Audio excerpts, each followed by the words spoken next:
Jadi sebenarnya fenomenanya adalah aktivitas kita memang seolah mendekati bencana, mendekati sumber-sumber bencana. Nabrak pintu masuk Pronopis Evergreen. Allahu Akbar. Bukan hanya jadi sumber bencana bagi di hilirnya, tetapi sekarang dirinya pun menghadapi bencana langsung. Kayu, mampet, Evergreen banjir. Mungkin sebuah peringatan sebelum terjadinya bencana lebih besar lagi gitu kita pikir ya. Jadi kita sama-sama ayo kita segera lakukan pembenahan lah kawasan Witek ini, termasuk juga lahan-lahan HGU PT FPN 8 yang diokupasi oleh oknum masyarakat ataupun oknum tertentu gitu ya.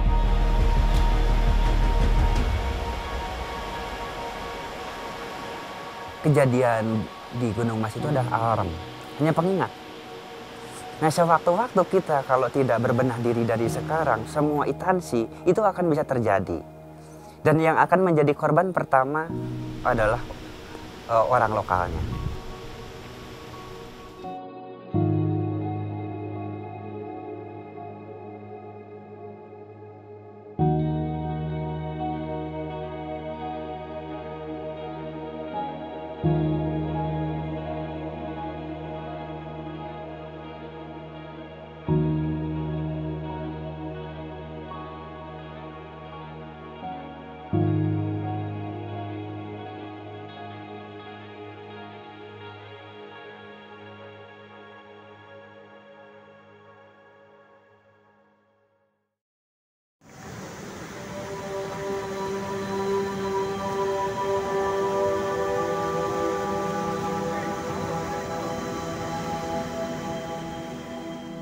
Sebenarnya kejadian tanggal 19 Januari 2021 kemarin, terus terang bagi kami manajemen kebun Gunung Mas di sini cukup mengejutkan. Meskipun sebenarnya sudah ada tanda-tanda ya bahwasanya ada informasi kurang lebih 2 bulan sebelumnya itu ada berita ada longsoran di atas. Nah, di daerah Cekungan yang menjadi sumber air aliran Sungai Cisampai. Hanya memang tim dari kami dan juga dari BPBD mungkin belum kaji sejauh mana dampak daripada longsoran tersebut atau sebesar mana material longsoran yang ada di lokasi tersebut. Nah, sehingga informasi itu mungkin sedikit agak kurang kita waspadai. Titik awal longsor. Nih. Nah, ini yang mungkin jadi pengalaman buat kami dan kita semua bahwasanya meskipun mungkin aliran air sana tidak terlalu besar ya yang ditutupi oleh material longsor, tapi karena intensitas curah hujan yang cukup tinggi sehingga itu menjadi sebuah bendungan atau terakumulasi lah air di sana. Nah, di sana kemudian karena mungkin material longsoran itu tidak mampu menahan bendungan air, ketika itu ya terjadilah kemudian banjir bandang pada tanggal 19 Januari.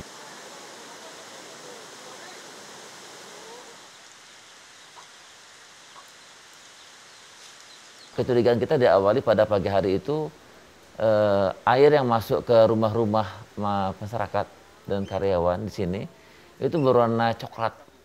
Dari malamnya sudah ada tanda-tanda coklat, tapi kita semua tidak menyangka bahwa itu aliran coklat itu hanya berasal dari longsoran yang di atas.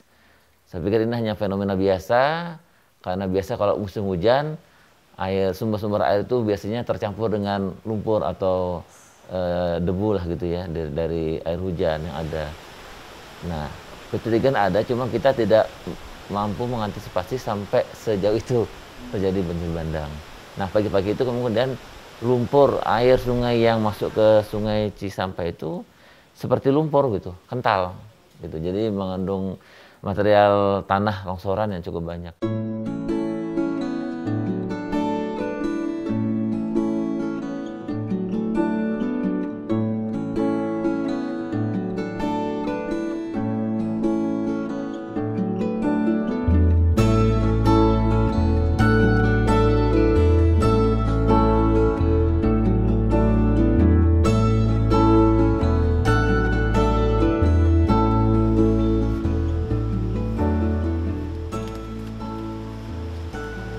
Kalau kita merespon tentang kejadian di Gunung Mas ya, intinya itu kemarin, bahkan kita pun waktu itu dengan P4WIPB sudah memetakan kawasan-kawasan yang perlu direhabilitasi.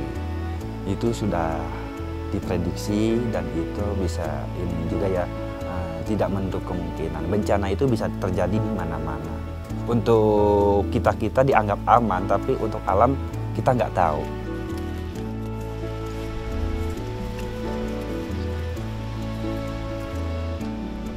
Nah itu untuk mengantisipasinya hal-hal seperti itu kan semua elemen itu harus terlibat. Salah satunya masyarakat harus dilibatkan. Dan untuk mengantisipasi masyarakat di sini, kita bergabung dalam kelompok tani hutan KTH. Alhamdulillah KTH difasilitasi dan diberi hak kelola oleh perhutani.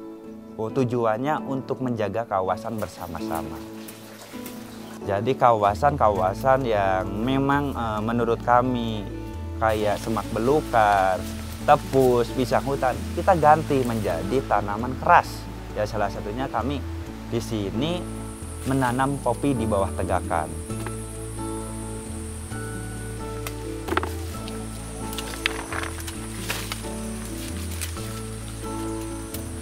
Kawasan di sini yang sangat berpotensi itu tanah longsor. Tanah longsor dikarenakan memang kawasan-kawasan yang perlu dihijaukan. Ya salah satunya tadi dalam pemetaan itu di kawasan mana saja. Dan itu kebanyakan yang akan diantisipasi itu di kawasan aliran sungai.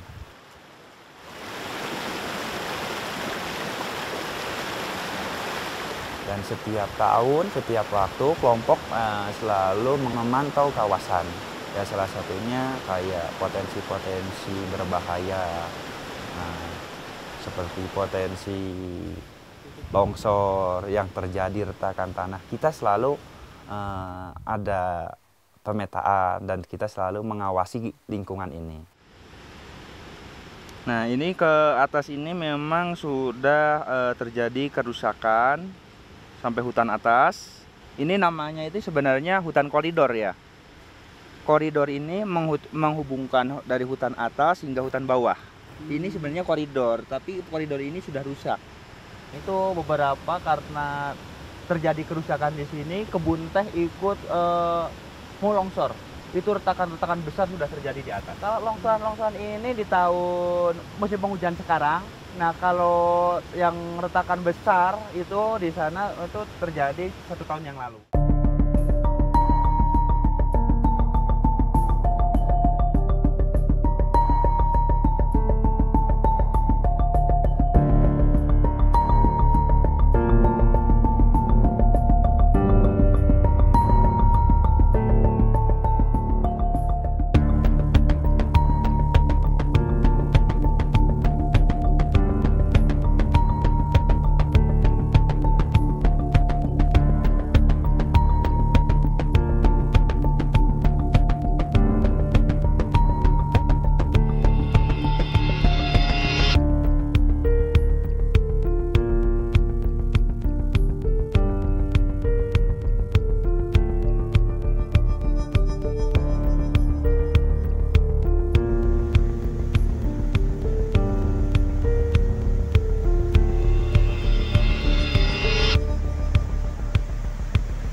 Bencana yang terakhir ya, kasus bencana Gunung Mas, memang itu tidak mencerminkan kondisi puncak secara keseluruhan gitu ya. Karena di puncak itu terbagi atas area-area dengan karakteristik yang macam-macam gitu. Ya, misalnya kasus di Gunung Mas kan memang longsor terjadi di tempat yang memang saat ini tutupan lahannya memang hutan ya. Di situ bisa dikatakan tidak ada pelanggaran tata ruang ya, tidak ada kesalahan pemanfaatan ruang karena itu merupakan area kawah tua ya, kawah purba Jadi kalau Mas Doni bayangkan kalau kawah purba itu kan gawirnya memang terdiri atas bahan-bahan induk yang piroklastik dan lava yang mudah sekali runtuh ya, bisa dibayangkan gitu. Nah, sehingga yang terjadi adalah katakanlah longsor alami, tapi di sisi lain kita tidak mengantisipasi kemungkinan itu terjadi ya, sehingga kita melakukan pemanfaatan yang sebenarnya memiliki kerentanan ya, kerentanan lingkungan ya.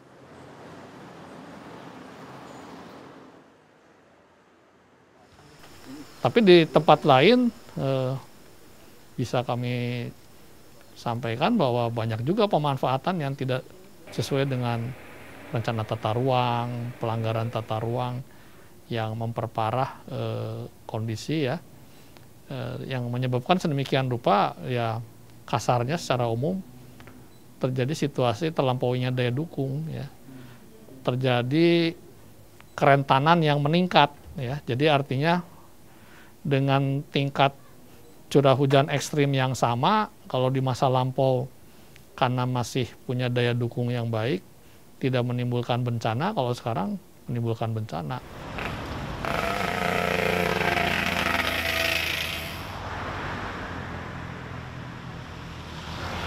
Jadi kalau menurut saya sepertinya memang kita harus menata ulang lagi ya, secara keseluruhan. Lalu kedua, kawasan puncak itu kalau menurut saya membutuhkan rencana rinci ya. Jadi rencana rinci dan sistem pengendalian yang juga ketat ya. Jadi penataan ruang itu umumnya berhenti hanya sampai perencanaan ya. Tapi ketika perencanaan sudah terjadi, pengendaliannya yang nggak jalan. Memang secara umum betul bahwa pohon-pohon itu melindungi longsor dan sebagainya. Tapi dalam beberapa konteks malah kebalikannya. Nah, makanya kita harus paham karakteristiknya. Untuk beberapa konteks ya, pohon itu malah memberatkan. Ya, jadi di beberapa tempat, beberapa karakteristiknya justru malah di beberapa tempat itu sengaja tidak ditanami tanaman-tanaman berat supaya tidak mudah longsor. Ya, hari Sabtu saya ke gunung. Ya. Lihat kondisi di gunung, air terjun itu hilang, masuk ke sela-sela, pas 100 meter dari curug, Ya. keluar air. Oh. Kira-kira saya udah berpikir begini Pak, pasti di sini ada kantong air. Ya. Gitu. Ya. Kita pulang, terus anak-anak pas hari Senin saya bilang gini-gini, terjadi hari Selasa itu udah ngasih tahu ke warga yang di atas. Begitu kejadian hari Selasa, saya mah tenang aja. Saya udah tahu. Artinya warga itu sebenarnya udah tahu. Udah tahu dikasih. Cuman tahu bagaimana dia. cara evakuasinya yang belum tahu. Ya soalnya Pak, saya orangnya suka bercanda. Oh. Dikiranya bercanda gitu. Bapak nggak ngasih tahu, saya bercanda beneran loh gitu. Jadi memang perlu dievaluasi kembali, memang sudah terlalu apa ya, kalau tadi dikatakan semeraut atau terlalu padat. Ya memang kalau kita lihat fenomenanya ya seperti itu. Pada Juhur kita akan masing-masing teman-teman ini akan berpencar sesuai dengan lokasinya masing-masing. Menganalisa risiko-risiko apa saja yang mungkin terjadi di area ini. Ada kemungkinan longsor? Mungkin aja. Catat di mana, itu dianalisa. Kemudian kelemahan-kelemahannya apa saja dicatat, mulai dari tempat evakuasi ada atau tidak dan seterusnya. Itu dicatat. Kita juga mengajak kepada semua pihak stakeholder yang ada di kawasan puncak ini, dan maksud juga pemerintah dalam hal ini yang menerbitkan regulasi dan juga menegakkan aturan tersebut, ya untuk bersama-sama mari kita kembali dari kejadian banjir kemarin. Tentu ini sebuah peringatan buat kita juga kan ya, mengevaluasi lah ya. Lahan yang tertutup saja memungkinkan terjadinya longsor, apalagi yang terbuka dengan kemiringan seperti itu, tentu ini peluangnya lebih besar.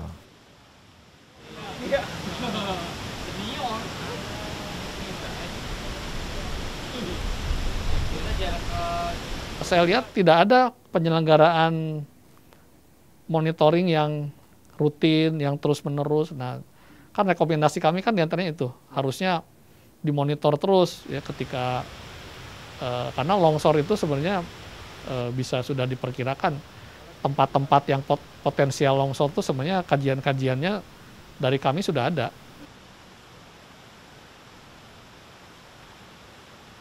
Ya memang ada semacam hal yang agak kontradiktif ya terkait kawasan puncak. Satu sisi kawasan puncak itu kawasan yang memiliki fungsi resapan air, fungsi lindung, ya, fungsi konservasi yang harus dijaga. Tapi di sisi lain kawasan puncak adalah kawasan seksi untuk tourism yang menjadi sumber pendapatan daerah gitu. Nah ini menurut saya ini harus ada keseimbangan ya, harus ada batas. Jangan sampai kita mengeksploitasi melampaui yang semestinya.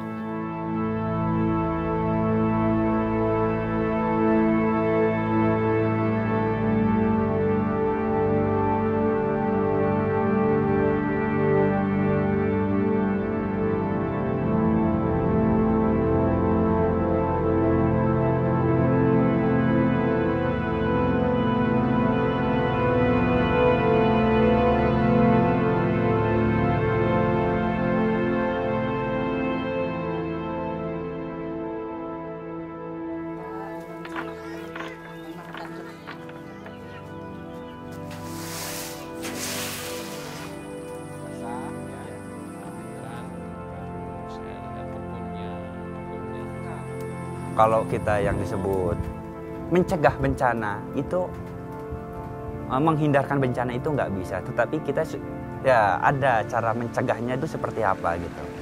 Ya salah satu kita harus melibatkan masyarakat. Kenapa kalau saya menyebut bencana ini bisa menjadi bom waktu? Itu indikasi-indikasinya itu udah banyak. Dan entah kapan, mudah-mudahan jangan sampai terjadi. Soalnya kalau terjadi di puncak, dampaknya itu bukan buat orang puncak. Kita di hulu, tetapi dampaknya hulu itu ada di hilir. Dan ini ya harapan kami menjadi tanggung jawab bersama.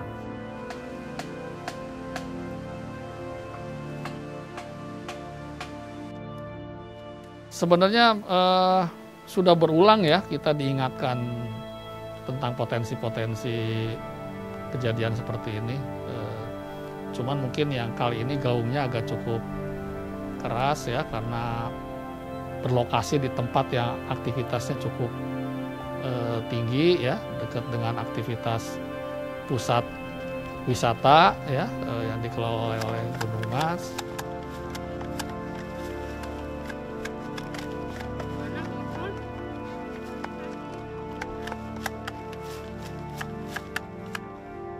Nah, jadi sebenarnya sangat sering Mas ya. Yang saya paling sering temukan ya di dua desa itu, Tugu Utara dan Tugu Selatan gitu. Dan itu ya daerah yang rawan dan kayaknya kita nggak boleh terus begini, nggak boleh terus nunggu kejadian yang lebih parah ya. Karena kalau menurut saya ini akan terus terulang ya.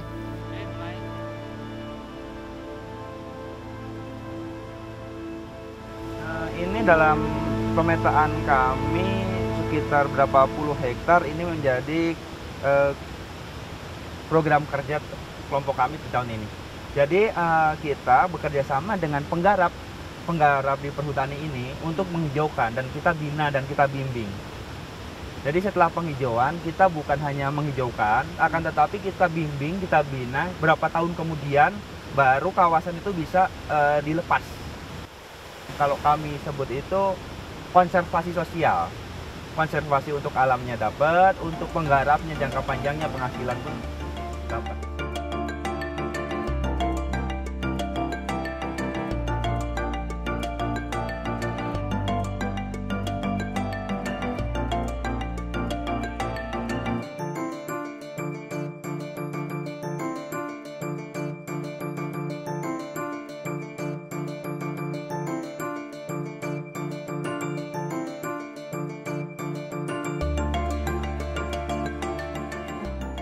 Kita kembalikanlah tata guna lahan atau tata fungsi lahan ini sebagaimana mestinya, karena memang puncak ini sudah terlalu berat dengan beban-beban yang ada di atasnya. di sini. Mudah-mudahan bisa menjadi momen buat kita untuk menata kembali lahan tersebut karena sudah terlalu sering kita mendengar ada bencana ya longsor dah beberapa tahun lalu kan yang menimpa jalan nasional di kawasan Puncak. Ya betul, dan kemudian itu juga sebenarnya salah satu indikasi kan, indikasi bahwa beban kawasan Puncak sudah terlalu berat.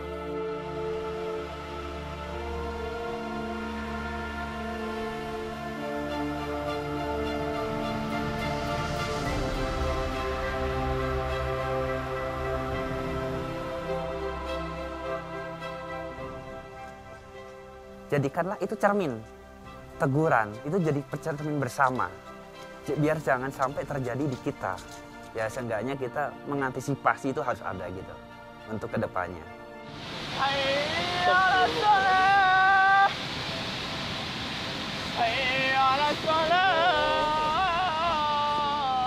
Mending kalau ini dianggap alarm. Saya merasa ini alarmnya masih kurang kencang ini. Mungkin masih ada sebagian yang merasa ini bukan hal yang terlalu penting untuk dianggap alarm gitu.